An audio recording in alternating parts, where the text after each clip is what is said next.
Imagine waking up one morning to discover that your favorite radio host had disappeared from the airwaves. A newspaper columnist whose articles appeared every week was suddenly gone. A filmmaker's work vanished from theaters. A screenwriter's name no longer appeared in movie credits. No public trial, no criminal conviction, just suspicion. In the tense years of the Cold War, when the threat of nuclear war hung over every major decision, fear spread far beyond military bases and intelligence agencies. It entered classrooms, workplaces, government offices, and perhaps most significantly, America's media and entertainment industries. Many Americans believed the Soviet Union was not merely building missiles and armies. They feared it was trying to influence minds. What if communist sympathizers were shaping public opinion? What if foreign ideology was quietly entering American homes through newspapers, radio broadcasts, television programs, and Hollywood films? These questions triggered one of the most controversial chapters of Cold War America, a campaign that supporters viewed as a necessary defense against communist infiltration, and critics viewed as an assault on free expression. It became a struggle over loyalty, patriotism, and the limits of national security in a democratic society. To understand how this happened, it is important to return to the years immediately following World War II. The United States emerged from the war as the most powerful nation on earth. Its economy was booming. Its military was unmatched. Its technological capabilities continued to expand. Yet American leaders faced a new challenge. The Soviet Union had emerged from the conflict as a rival superpower. Eastern Europe was falling behind what became known as the Iron Curtain. Communist governments were consolidating control across large portions of the world. The wartime alliance between Washington and Moscow quickly deteriorated. By the late 1940s, many Americans believed the Cold War had already begun. Unlike previous conflicts, this struggle was not defined by direct battlefield confrontations between major powers. It was a contest of intelligence, ideology, influence, and political power. Winning required more than tanks and aircraft. It required confidence in national institutions, and confidence depended on trust. That trust suffered a major shock in 1945. In Canada, Soviet espionage activities were exposed through the defection of a cipher clerk named Igor Gazenko. His revelation suggested that Soviet intelligence networks were actively operating in North America. Soon afterward, additional investigations uncovered evidence of espionage efforts targeting Western governments, military programs, and scientific research. The possibility that Soviet agents had penetrated sensitive institutions no longer seemed like fiction. Then came even more alarming discoveries. Evidence emerged that individuals connected to communist organizations had gained access to important positions within government and research programs. The shocking arrests and investigations that followed convinced many Americans that communist espionage represented a genuine national security concern. As public anxiety grew, attention turned toward influence rather than espionage alone. Military secrets could be stolen, but ideas could be spread, and ideas many feared could be even more dangerous. The Soviet Union understood the value of propaganda. American officials understood it as well. Both sides invested enormous resources into shaping global opinion. Radio broadcasts crossed borders. Newspapers carried ideological messages. Films promoted competing visions of society. The Cold War was becoming a battle for hearts and minds. That reality raised uncomfortable questions. Could communist sympathizers use American media to influence public attitudes? Could journalists, writers, actors, professors, and broadcasters unknowingly or intentionally advance Soviet interests? Most Americans working in media had no connection to Soviet intelligence, but in an atmosphere of growing suspicion, distinctions often became blurred. Investigators, politicians, and concerned citizens began searching for signs of communist influence wherever they believed it might exist. No industry attracted more attention than Hollywood. Movies were one of America's most powerful cultural exports. Millions of people watched them every week. They shaped opinions, reflected values, and projected images of American life around the world. If communists wanted to influence public perception, critics argued the entertainment industry would be an obvious place to start. Congressional investigations soon focused on allegations that communist activists had gained influence within the film industry. Witnesses were called to testify. Careers were scrutinized. Political affiliations became subjects of public debate. The issue quickly expanded beyond questions of espionage. Now the focus was ideology itself. What someone believed became nearly as important as what they had done. The resulting controversy would divide the country. Some Americans viewed the investigations as a necessary defense against a determined adversary. Others feared the government was creating a climate in which accusations alone could destroy reputations. Both sides believed they were defending America, and that was what made the conflict so intense. It was not a struggle between people who loved the country and people who hated it. It was often a struggle between different visions of how the country should protect itself during one of the most dangerous periods in modern history. As tensions escalated, congressional hearings became national spectacles. Television cameras arrived. Newspapers published headlines across the country. Witnesses faced difficult choices. Answer questions, name associates, or risk professional ruin. The battle over communist influence in American media was about to move from quiet investigations into the center of public attention. And once it did, careers, reputations, and lives would never be the same. The investigations that had been building throughout the late 1940s soon reached a turning point. Congressional committees began holding highly publicized hearings designed to uncover communist influence inside American institutions. Among them, none attracted more attention than the investigation's focus on Hollywood. The logic seemed straightforward.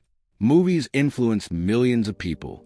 The entertainment industry possessed enormous cultural power. If communist activists wanted to shape public attitudes, critics argued Hollywood would be a valuable target. The hearings quickly became national news. Writers, directors, producers, and actors were summoned to testify before Congress. Under bright lights and intense public scrutiny, witnesses faced questions that could determine the future of their careers. Were they members of the Communist Party? Had they ever attended communist meetings? Did they know anyone involved with communist organizations?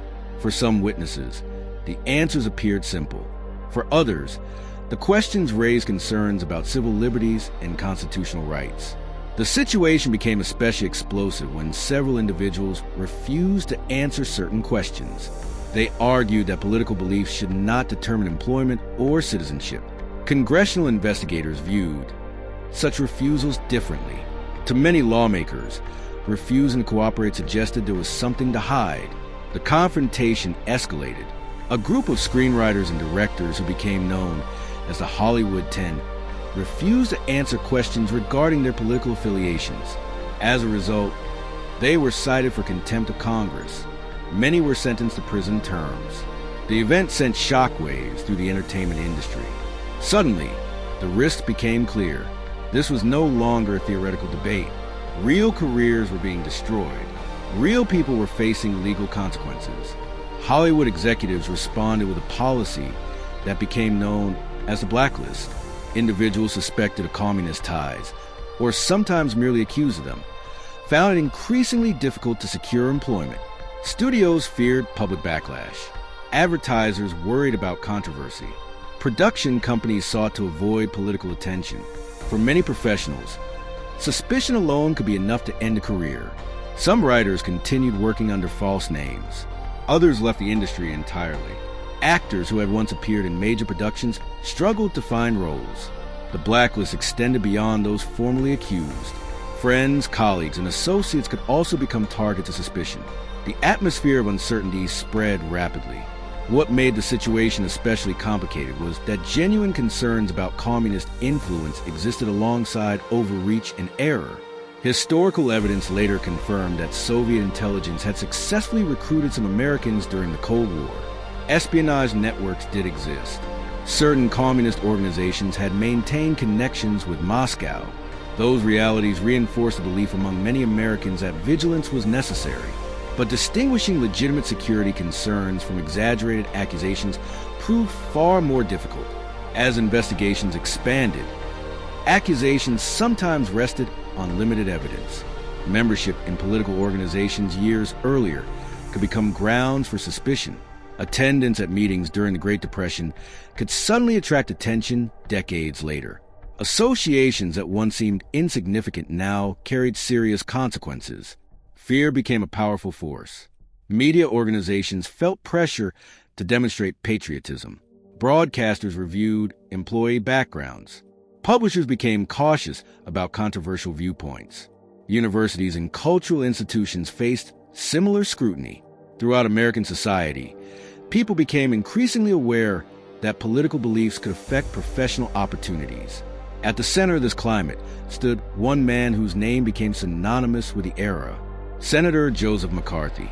In 1950, McCarthy claimed that communist agents had infiltrated the federal government. His accusations generated enormous publicity. Newspaper headlines spread his claims nationwide. Supporters viewed him as a courageous defender of national security. Critics argued that he relied on sensational allegations rather than solid evidence. Regardless of where Americans stood politically, McCarthy dominated public discussion. His influence extended far beyond Washington. The word McCarthyism eventually became associated with aggressive investigations, public accusations, and guilt by association. Yet during the height of Cold War tensions, many citizens supported such efforts. The Soviet Union had tested an atomic bomb. Communist forces had taken control of China. The Korean War erupted in 1950. Events around the world seemed to confirm that communism was advancing. Against that backdrop, warnings about internal threats resonated with millions of Americans. The media played a central role in this unfolding drama. Newspapers reported accusations. Radio programs debated investigations. Television brought hearings directly into American living rooms. Ironically, the very institutions being scrutinized were also helping shape public perceptions of the controversy. The battle was becoming larger than Hollywood, larger than Congress, larger even than questions about individual loyalty.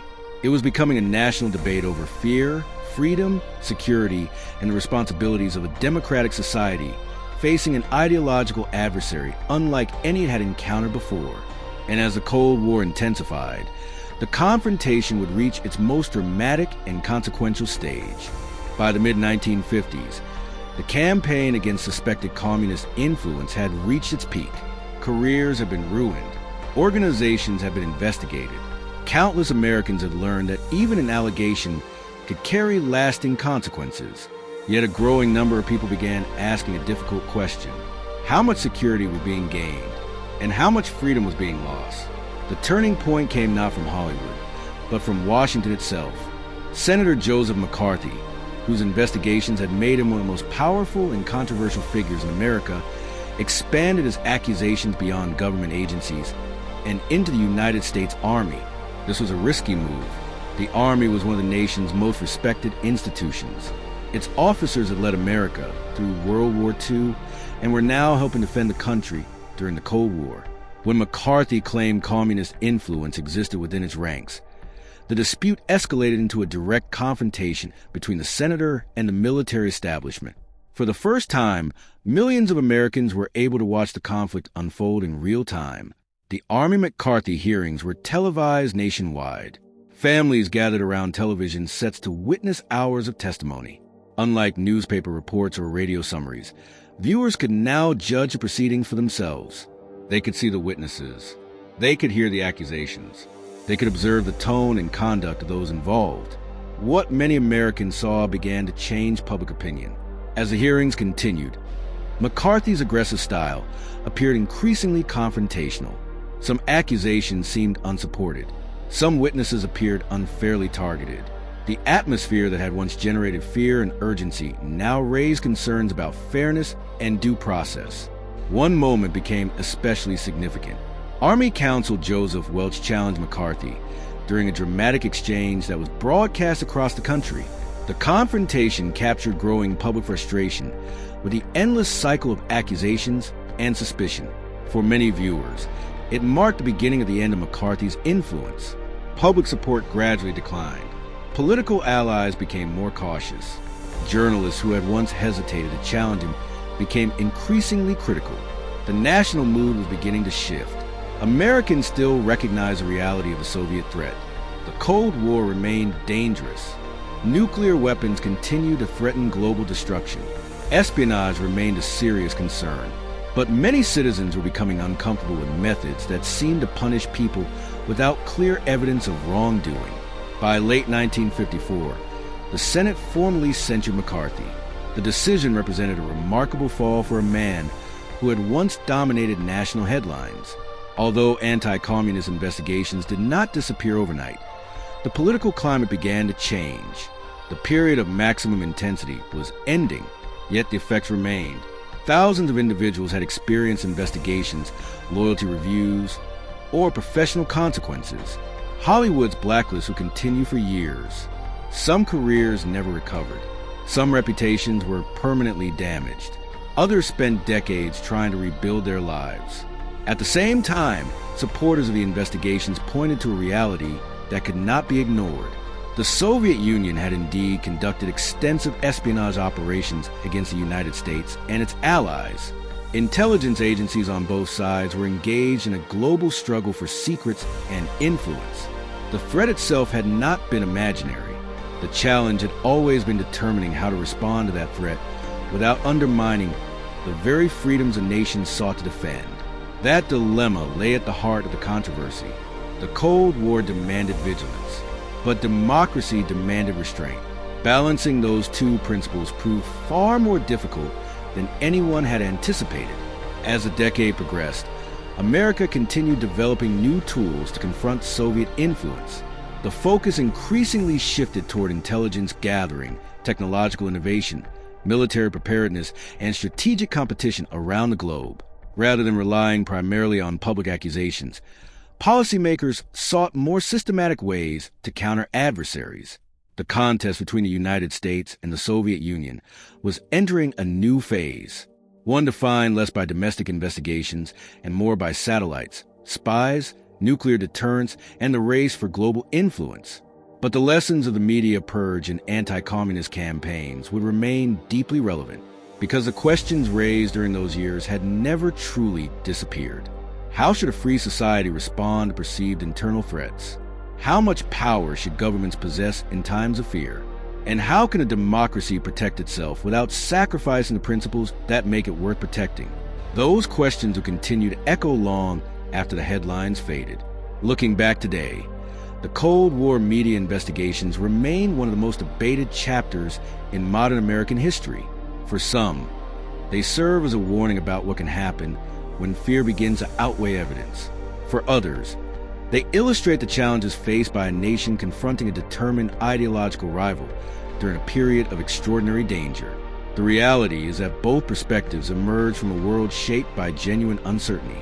Americans lived under the shadow of nuclear weapons. Soviet influence was expanding across parts of Europe, Asia, and beyond. Intelligence agencies uncovered real espionage networks. Political leaders faced pressure to act. In that environment, difficult decisions were often made with incomplete information and immense stakes. What makes this story so important is not simply what happened to those who were investigated. It is what the episode revealed about the strengths and vulnerabilities of a democratic society. The United States ultimately demonstrated something that distinguished it from many authoritarian systems of the era. Public debate continued. Journalists challenged powerful figures. Congress faced scrutiny. Citizens questioned government actions. And institutions proved capable of correcting course when public confidence began to erode. That process was often messy and controversial, but it reflected one of the central strengths of an open society: the ability to examine its own mistakes, the ability to debate competing viewpoints, and the ability to adapt without abandoning its core principles. As the Cold War continued, America would increasingly rely on technological innovation, intelligence capabilities, economic strength, and strategic alliances to compete with the Soviet Union. The struggle for influence did not disappear. It simply evolved. The battlefield shifted from congressional hearing rooms to space launches, intelligence operations, diplomatic negotiations, and global competition. Yet the lessons of the media purge remain relevant. Every generation faces moments when fear and security collide with freedom and individual rights. Every generation must decide how to balance vigilance against threats with the preservation of democratic values. The Cold War forced Americans to confront those questions under some of the most dangerous circumstances imaginable, and the answers were rarely simple. The story of the campaign against so-called left-leaning voices is therefore more than a story about politics. It is a story about fear, about patriotism, about power, and about the constant challenge of defending a free society during times of crisis. Because history often reveals that the greatest tests of a nation are not only found on distant battlefields. Sometimes they emerge within its own institutions, its own culture, and its own public debates. The Cold War was ultimately won through a combination of military strength, technological innovation, economic resilience, and strategic leadership. But it also required confidence in the democratic principles that set the United States apart from its adversaries. That balance between security and liberty remains one of the most enduring lessons of the era, and it is why the events surrounding the media investigations of the Cold War continue to be studied, debated, and remembered today. For more Cold War stories, hidden operations, intelligence battles, and pivotal moments that shaped the modern world, make sure to like the video, subscribe, and support the channel.